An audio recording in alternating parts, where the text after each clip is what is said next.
Welcome to the deep dive. This is your shortcut to, well, highly relevant knowledge and maybe those aha moments you didn't even know you were looking for. That's the goal. So today, we're diving into a piece of gear.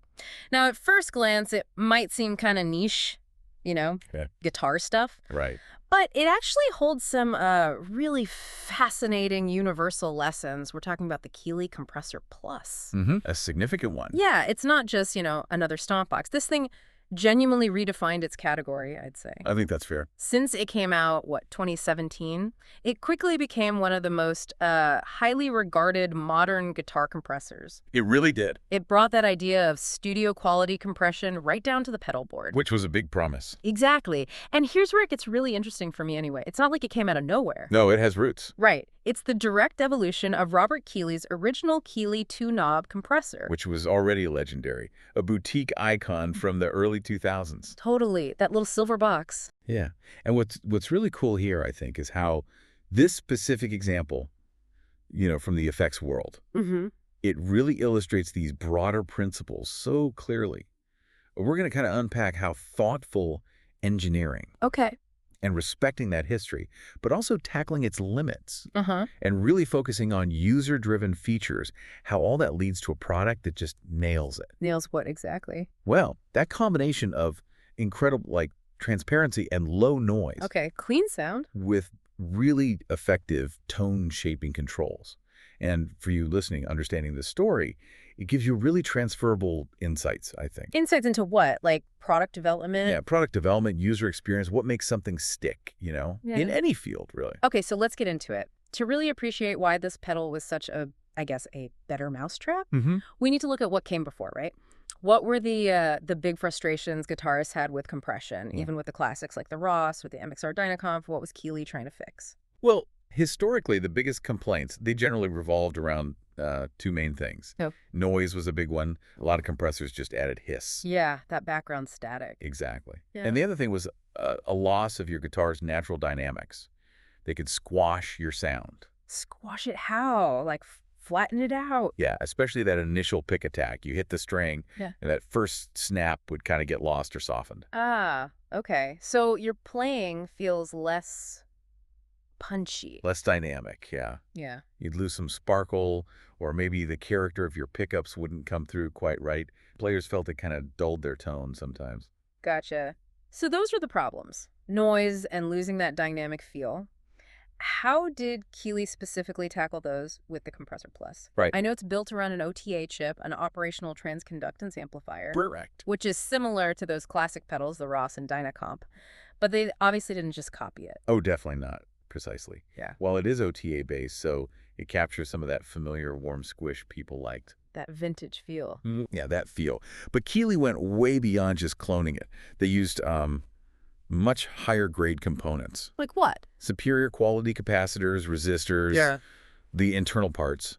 And they really tuned the circuit meticulously. Tuned it for what? For better headroom, basically meaning it can handle louder signals without distorting. Okay. And crucially, a significantly lower noise floor. Less hiss. Way less hiss. So what you hear is just a much cleaner, quieter signal overall. You get the sustain, the notes ringing out longer. Which is what you want from a compressor. Exactly. But without all that annoying background noise. And your sound doesn't get muddy or fart out if you hit the strings hard. Right. Preserves the dynamics. It really does. It preserves more of your dynamic range, letting your natural playing expression come through better. Okay, that transparency, that quiet operation, that sounds like a huge step up already. It was. But they also added some really smart controls, didn't they? Like the blend control for mixing the compressed signal with your original dry signal. Now, we kind of know what blend knobs do. Yeah. But on the Compressor Plus, it feels like it was more than just another feature, wasn't it? How did adding that specific knob change how people use compression? Oh, it absolutely transformed it. You know that phrase guitarists used to use, overcompression that kills pick attack? Yeah, I've heard that. Well, the blend control was the direct answer. Yeah. Like the perfect solution to that very common complaint. How so? Because it lets you mix in your clean, uncompressed signal. So you get that initial snap of your pick hitting the string. The attack comes through. Exactly. It shines through, but you still get the sustain and the smoothness from the compressed part of the signal blended in. Ah, so you get the best of both worlds. Precisely.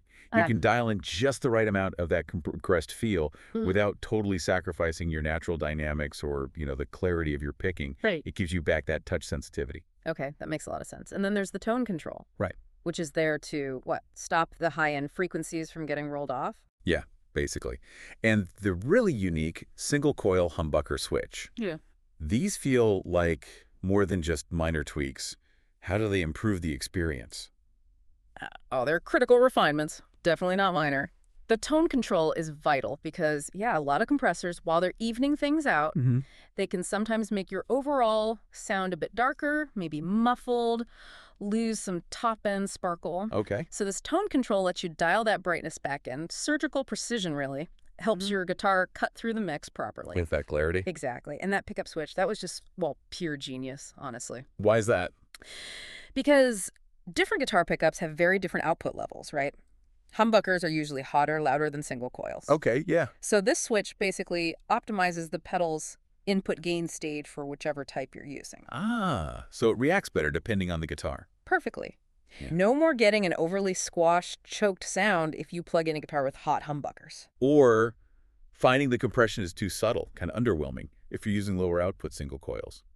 It just makes sure the pedal's working ideally right from the start, whatever guitar you plug in. That's smart. Really practical. Super practical. Tailors the response. Yeah. It's pretty clear why it gains such broad appeal then when you see the list of users.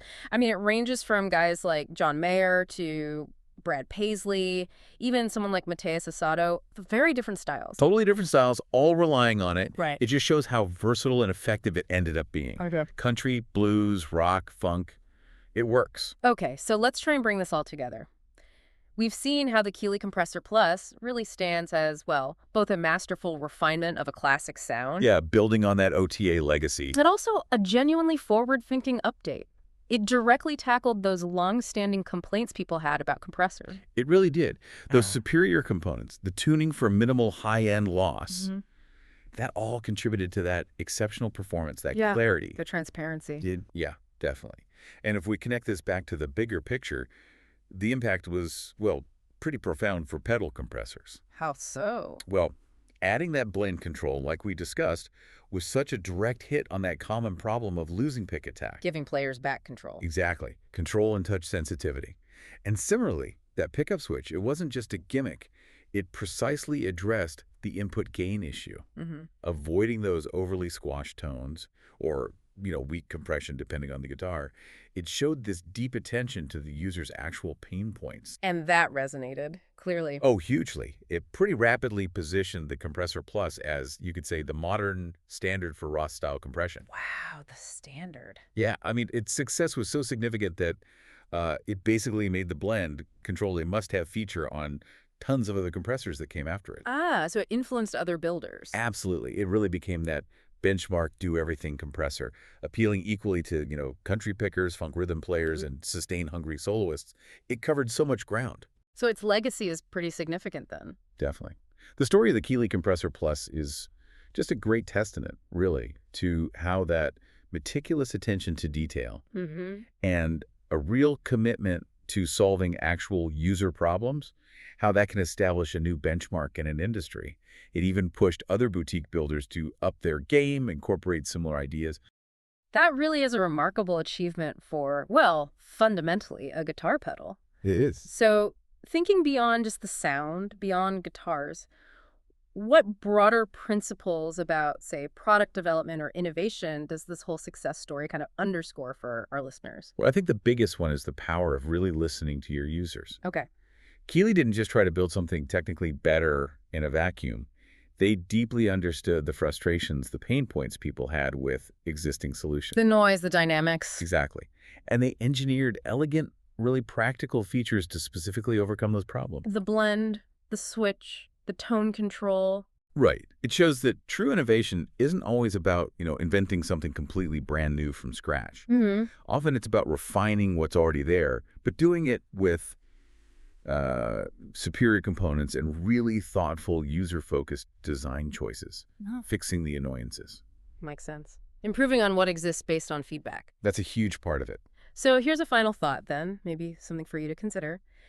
If a single, really well-designed tool like this Keeley Compressor Plus can actually redefine a sound Hmm. and set new industry standards just by solving those long-standing user problems, what seemingly small refinements or maybe problem-solving updates in your own field of interest, whatever that might be, Yeah. could potentially lead to similarly transformative aha moments, or maybe become one of those set-and-forget solutions for other people. That's a great question. Yeah, just think about how that kind of targeted innovation, focusing on specific user issues, how that can ripple outwards and end up having a really lasting impact both culturally and practically. Food for thought.